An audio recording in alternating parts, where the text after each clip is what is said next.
She was silent for years, but now Cassie is on the stand, pregnant, emotional, and refusing to be silenced any longer. Day 3 of the Sean Diddy Combs trial might be the most explosive yet. With disturbing text messages, graphic abuse claims, and shocking evidence no one saw coming, what Cassie revealed today could change everything. Let's break it all down. Before a single piece of evidence was presented in court, the internet had already passed judgment, but not on Diddy, on her. Cassie, the woman who finally spoke out after over a decade of silence, was suddenly being blamed for the abuse she endured. Comment after comment echoed the same toxic refrain. She stayed. She wanted it. She could have left. But here's what those people don't understand, what they refuse to understand. Abuse isn't always chains and bruises. Sometimes it's psychological warfare. It's fear disguised as love. It's control masked as protection. And when the person hurting you is the same person who built your career, pays your bills, and claims to love you, leaving doesn't feel like an option. It feels like betrayal, like risking your life and your future. Cassie admitted she went into the relationship willingly. She wanted a career. She believed in the dream. But what started as romance became a nightmare of surveillance, violence, and emotional manipulation. And once Diddy had full control over her music, her movements, even her mind, getting out wasn't just hard, it was dangerous. So before we judge the survivor, maybe we should ask ourselves, how do you walk away when the man you're trying to escape owns the exit? Before Cassie could even speak, her husband became a target. Alex Fine, now married to Cassie and the father of her children, showed up to support her in court. But almost immediately, Diddy's legal team tried to get him kicked out of the courtroom. Their reasoning? A set of text messages from 2018. According to reports, Alex had threatened Diddy in those texts, messages sent shortly after Cassie says she was violently assaulted. And let's be real, if the person you love comes to you broken, bruised, and sobbing, wouldn't you be furious too? Still, Diddy's team used those messages to argue that Alex was too emotionally involved, too volatile to be allowed in the room. They didn't want him watching Cassie testify. They didn't want him anywhere near this case. But ask yourself, was this about safety or was this about silencing? Because let's not forget, Alex Fine used to work for Diddy. He was Cassie's personal trainer, hired by Diddy himself, which means he saw the relationship up close. He was there during some of the darkest days, and if he takes the stand, he might have insider knowledge that Diddy would rather the jury never hear. In the end, the court made a compromise. Alex was allowed back, for now. But the message was clear. Diddy's team is prepared to challenge everyone Cassie brings with her. And if this is how they treated her husband before she even testified, what will they do to her under cross-examination? And more importantly, what is Alex Fine preparing to say when he takes the stand? Before Cassie even opened her mouth in court, a different kind of war was already raging over a set of disturbing secret recordings. Dubbed the freakoff tapes, these videos are at the heart of the prosecution's case. Allegedly filmed during Cassie's most traumatic experiences, they reportedly show disturbing sexual content involving drugs, coercion, and control. And now everyone wants to know who gets to see them and who doesn't. The prosecution wants them shown to the jury, arguing that they're critical to understanding the scale of abuse. But Diddy's team, they've been fighting tooth and nail to keep them buried. First, they challenged how they'd be shown. Then they argued about where the monitors should be placed. Even the presence of partitions in the courtroom became a legal standoff. It was a constant game of delay, distraction, and derailment. At one point, Diddy's team insisted they needed to see the videos on their own screens, essentially creating a loophole that could expose them to the public or press. Some believe it was a deliberate tactic to create confusion and force the judge's hand. Why all the resistance? Why not let the jury simply review the evidence? Because if these tapes are as graphic and horrifying as Cassie claims, they could devastate Diddy's defense. And the biggest twist? These videos came from thumb drives Cassie turned over, meaning she never wanted to keep them hidden. In fact, she wanted the world to know what she endured. Meanwhile, Diddy's team seems terrified that once the truth is seen, it can't be unseen. So the question becomes, what's really on those tapes? And why is Diddy so desperate to keep them out of sight? After one of the most violent nights in their relationship, one where Cassie says she was physically assaulted, humiliated, and terrified, her phone started blowing up. But it wasn't from friends, it wasn't family, it was Diddy, message after message. Call me, please. I got 6 kids, over and over. the same emotional bait. He wasn't apologizing. He wasn't taking accountability. He was begging, pleading, trying to twist the moment and pull her back in with guilt. He framed it like she owed him her silence for the sake of his children, as if her pain should be buried to protect his legacy. But Cassie's response said everything. Just 3 chilling words. Put your robe on. No emotion, no anger, no fear, just cold, sharp clarity. She wasn't falling for the act, not anymore. In that moment, the dynamic shifted. Diddy, the man who once controlled her music, her movements, her life, was now scrambling. And Cassie, she was done playing the role of the quiet girlfriend, the enabler, the kept woman. But of course, it wouldn't be that easy. Because while Cassie was finally saying no, Diddy was preparing to say something else. You're mine. And what he did next would prove that he never intended to let her go quietly. This wasn't a single outburst. It wasn't one night gone wrong.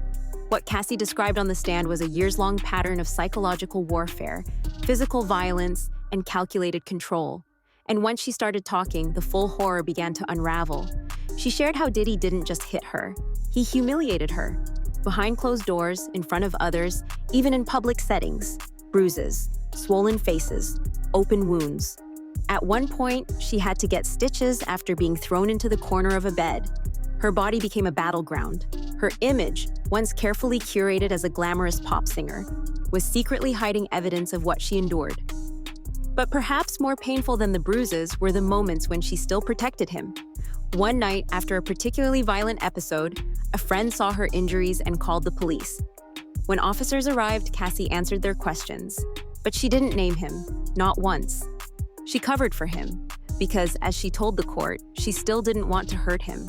Let that sink in. Even after being assaulted, even while bleeding, she was more afraid of what would happen if he went down than what might happen if she stayed. And when you hear that, it's impossible to ask, why didn't she leave? Because the better question is, how many times did she try? And what happened every time she did? Cassie didn't just stay. She ran. She hid. She changed apartments. She left town. She did everything survivors are told to do. But it wasn't enough. Because no matter where she went, Diddy found her. She testified that when she tried to put physical space between them, he closed the gap. On one flight, she switched seats just to avoid being near him. Moments later, he pulled strings to sit beside her anyway, like a predator reminding her she'd never be out of reach. But what he did next chilled everyone in the courtroom. Right there, mid-flight, he allegedly pulled out his phone and played videos from their so-called freakoffs. Videos Cassie thought she'd deleted, footage she believed was gone forever. But somehow, he had copies. Copies she didn't give him. Copies she never wanted anyone to see. And that wasn't all.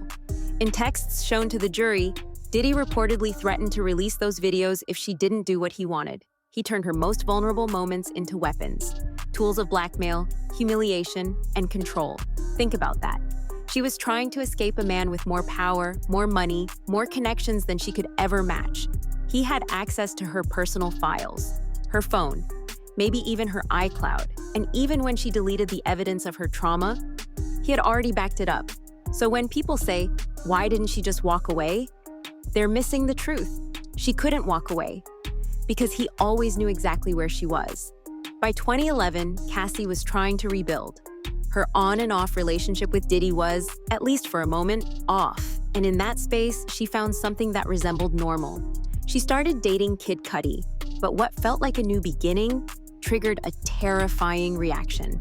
Cassie testified that Diddy discovered the relationship after going through her phone during one of their infamous freakoff sessions. He found an email, a simple, almost mundane line. Cudi mentioned bringing over Cassie's toiletry bag, but to Diddy, it was betrayal. And what he allegedly did next wasn't just violent, it was sadistic. Cassie says he lunged at her with a wine bottle opener gripped between his fingers like a weapon. She managed to get away, escaping to Cudi's house in fear. But the threats didn't stop. Diddy allegedly warned her that if she kept seeing Cudi, he'd make him pay. And then came the chilling moment in court. Cassie claimed that Diddy threatened to blow up Cudi's car. At first, it sounded like bluster, a power trip, an empty threat. But then, Cudi's car actually exploded. The courtroom fell silent as Cassie recalled a meeting between Diddy, Cudi, and herself. Cudi asked, "What happened to my car?" And Diddy's response? "What car? That's the kind of answer you give when you know you're untouchable. When you know no one's going to come after you. When you've built an empire on fear and intimidation. But now for the first time, Diddy isn't the one asking the questions. He's the one being forced to answer. Cassie wasn't the only one suffering, and she wasn't the only one who saw what Diddy was capable of. In court, she described brutal injuries that couldn't be hidden. Black eyes, split lips, swollen foreheads the size of golf balls. And while she tried to cover them with makeup or sunglasses, the people around her weren't blind. In fact, some were horrified. One of Diddy's longtime security guards, D-Rock, reportedly burst into tears after seeing Cassie post-assault. Think about that. Someone paid to protect Diddy broke down after seeing the damage he had done. That wasn't just a silent acknowledgement. It was a crack in the wall of loyalty. A moment of humanity behind the scenes of Diddy's empire. But it gets worse. Cassie told the jury that Diddy didn't just abuse her. He allegedly lashed out at her friends too. In one incident, he held a woman over the railing of a 17th floor balcony in Los Angeles. Another time, he struck Cassie's best friend of 17 years with a wooden hanger. Their friendship ended after that. This wasn't private violence. This was explosive, public, and escalating. And people saw it. Staff members quit. Friends distanced themselves. But Cassie, she stayed. Because by that point, she wasn't just scared. She was isolated, ashamed, and trapped. And Diddy? He knew exactly what he was doing. Because fear works best when you make sure no one's left to help. By 2023, Cassie wasn't just wounded. She was unraveling. After more than a decade of trauma, fear, and trying to survive in silence, her mind began to break in ways she couldn't hide anymore. She testified that while filming a music video with another artist, she started having flashbacks. Not memories, full-body flashbacks. Her heart pounded. Her breathing changed. Her reality warped. The pain of everything she'd buried came flooding back. And then, she cracked. One day, while her children were sleeping in the next room, Cassie walked toward the front door of her home, fully prepared to walk straight into traffic. She told her husband, Alex Fine, that he could raise their family without her, that she couldn't carry the pain anymore. Luckily, Alex stopped her, but the truth came out in court. Cassie was on the edge, not because she wanted to die, but because she couldn't live with the shame Diddy had forced her to carry. Not just for what he did to her, but for what he made her do. The things she said she never would have done in any other life. That's when she entered trauma therapy. That's when she filed her lawsuit. And within 24 hours of filing, Diddy paid her $20 million to settlement. Now, critics have tried to twist that moment into something else. They've accused her of doing it for the money, of being a gold digger, a liar. But in court, Cassie made it clear. The settlement didn't buy her silence, it bought her healing. I wanted to be compensated for the time, the pain, and the many, many years I spent trying to fix a life he broke, she said through tears. And now she's no longer hiding. She's no longer covering for him. Because the guilt, the shame, the fear, it doesn't belong to her anymore. It belongs to him. Cassie's testimony was raw, unfiltered, unapologetic. She didn't present herself as perfect. She owned her mistakes, admitted her flaws, and walked the jury through her trauma without sugarcoating any of it. But now, her biggest challenge is just beginning. Tomorrow, the defense takes control. Diddy's lawyers are preparing to tear her apart piece by piece. They'll point to the moments she went back to him, the nights she voluntarily slept with him after alleged abuse, the drugs, the parties, the lifestyle. They'll try to paint her not as a victim, but as a willing participant. And they're not subtle about it. Diddy's attorney already told the court, it's time for Cassie to be held accountable for what she did. They're going to frame her as complicit, as someone who only came forward when it suited her, someone who took the money and now wants more attention. But here's what they're underestimating. Cassie's courage doesn't come from perfection. It comes from survival. And the jury? They've seen her break down. They've watched her relive trauma. Some even cried in the courtroom. The prosecution is betting that what Cassie shared wasn't just convincing, it was undeniably human. Still, the defense is promising to stretch their cross-examination into Friday and possibly beyond. And here's the kicker. Cassie is visibly pregnant and due any day. If she goes into labor mid-testimony, the trial could be delayed, paused, or thrown into chaos. Timing isn't just emotional now, it's critical. So the question remains. Will the jury see a survivor fighting to reclaim her voice? Or will the defense succeed in rewriting her story?